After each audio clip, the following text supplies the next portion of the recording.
Okay, welcome back. Back to work on the LT1000 engine. In case you weren't here in the beginning of this, I guess you could call it a series, we are resealing this engine because it leaked so much oil. So in this video I'm going to take off this sump, and there's bolts all around here. I did already loosen them just so that way you didn't have to sit here and watch me loosen them all. They're already, just gotta run them out.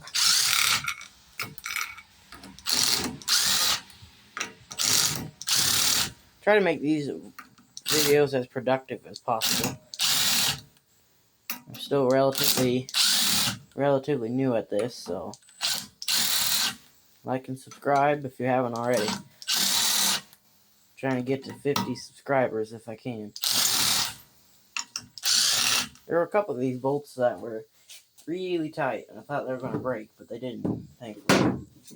Now when you're taking this cover off, you want to use a plastic or brass hammer because you don't want to damage this cover.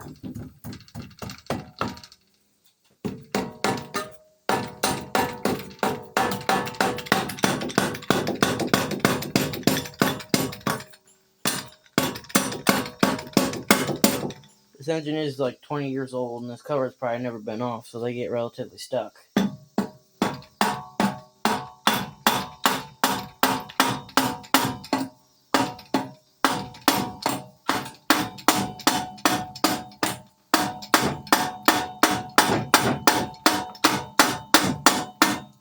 Oops, it's starting to fall off of the wood here. Just got to scoot those boards over a little bit. There we go. Okay, the cover's almost off.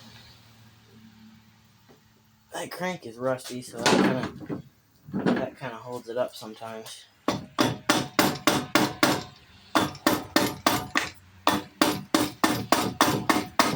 I try not to use a pry bar unless I absolutely have to, because you can damage the gasket surface.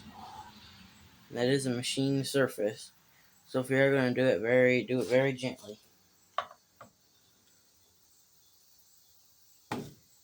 Okay. Oh, oops, still not wanting to come off.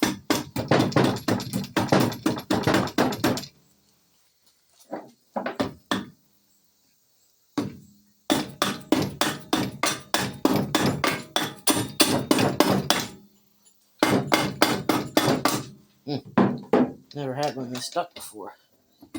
I'm missing a bolt. And they're all pretty well loose.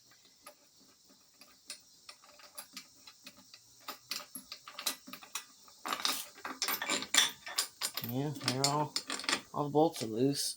There we go. Okay, looks good. Set this sump over here, and I'll bring you over to it in a minute.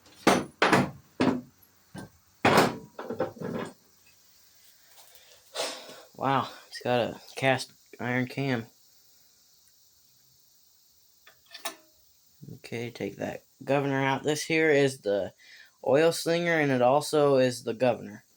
So you got to make sure when you put it together that this little point here is on this governor rod, because when the engine slows, or when the engine speeds up, these weights fly out and pushes on this governor arm to speed it up, and then when you let off the throttle, when it slows down, this here goes, these weights fly inwards, and then it does the opposite.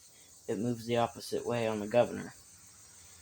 And in order to get the cam out, you have to line up the timing marks, which I will show you here.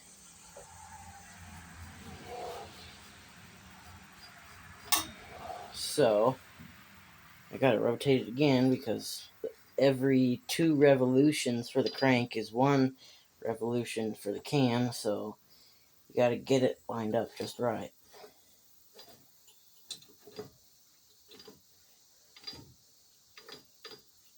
And there we go. So, I gotta wipe my hands off so I don't get dirt all over my tablet here. Gotta pause it real quick to get it out of the stand.